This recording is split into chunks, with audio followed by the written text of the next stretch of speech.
Salam inovatif dan salam kreatif bagi kamu para pecinta militer luar sana. Lagi-lagi kita akan membahas sebuah topik yang menarik ini kan, yang dimana topik kali ini berguna dan berarti bagi kamu semua. Simak videonya dari awal hingga selesai agar kamu tidak ketinggalan berita dan bahkan info menarik dari channel ini. Sebelum kita lanjut, jangan lupa untuk klik like, subscribe, serta lonceng notifikasinya agar kamu tidak ketinggalan berita dan bahkan info menarik dari channel ini tentunya.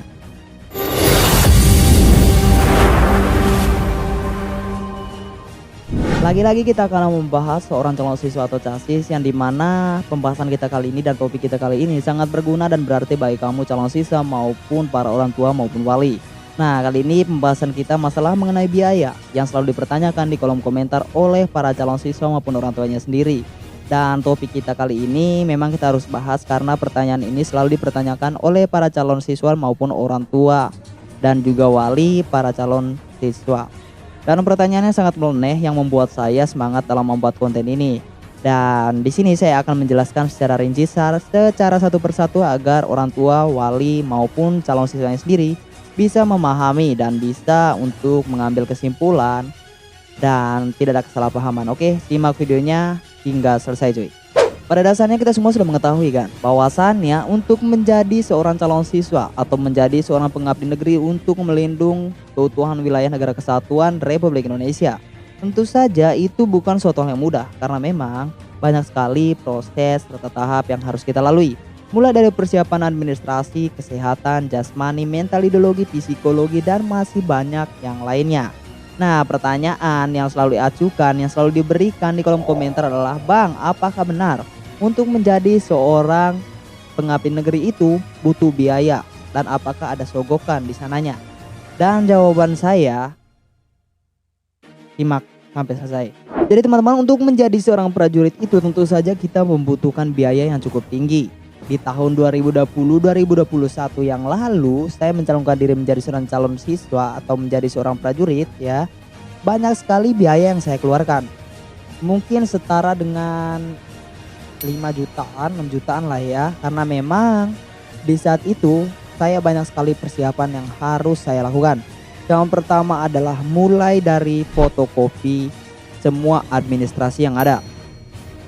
Di saat kita fotokopi semua administrasi yang ada ya, banyak sekali biaya yang harus kita keluarkan karena memang untuk fotokopi rapot SD, rapot SMP, rapot SMA dan bahkan yang lainnya itu ya, kita itu membutuhkan biaya kita sendiri untuk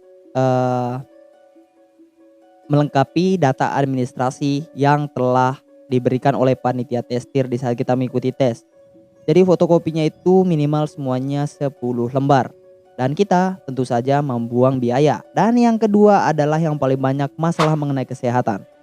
Untuk memeriksa kesehatan sendiri kita itu membutuhkan biaya yang cukup tinggi. Yang dimana kita harus tahu apakah kita ada penyakit atau sakit yang harus kita pulihkan di saat kita mau mengikuti tes. Dan kita harus tahu sakit dan penyakit apa yang akan kita pulihkan sebelum kita mengikuti tes. Jadi bagi teman-teman yang mencalonkan diri menjadi seorang prajurit, tentu saja teman-teman harus membuang biaya teman-teman di saat teman-teman mengikuti tes, yaitu pemeriksaan kesehatan terlebih dahulu. Dan di situ ada pemungutan biaya oleh kita sendiri, bukan oleh panitianya ya. Jadi teman-teman jangan salah paham, oke? Yang ketiga adalah masalah mengenai perlengkapan ataupun persiapan kita sendiri cuy. Masalah mengenai perlengkapan dan persiapan kita sendiri tentu saja kita juga buang biaya, mulai dari persiapan baju, celana, sepatu ya, itu harus kita siapkan secara sendirinya. Dan juga persiapan kebutuhan kita di saat kita di tempat tes, yaitu makanan keseharian kita selama kita mengikuti tes. Tentu saja kita mengeluarkan biaya yang dimana biaya tersebut kita harus satukan dengan kebutuhan kita. Mungkin dari beras, dari sayur mayur dan bahkan hal yang lainnya. Dan tentu saja kita harus membuang biaya kita sendiri. Jadi seorang panitia testir hanya mengikuti aturan yang telah diberikan oleh atasan mereka. Dan kita gratis untuk mengikuti seleksi itu atau gratis untuk mengikuti tes itu ya. Itu hanyalah pernyataan dari sananya. Jadi untuk menjadi seorang prajurit itu tidak ada pemungutan biaya sama sekali. Jadi pemungutan biaya itu kita sendiri yang tentukan, yang dimana untuk pemungutan biaya itu untuk kelengkapan kita sendiri juga kok. Jika kamu tidak mau mengeluarkan biaya ya udah, gak usah menjadi seorang prajurit, oke? Nggak usah repot-repot, nggak usah banyak bertanya, nggak usah banyak cincong lah ya kata orang, nggak usah banyak omong kalau tidak tahu apa-apa gitu kan.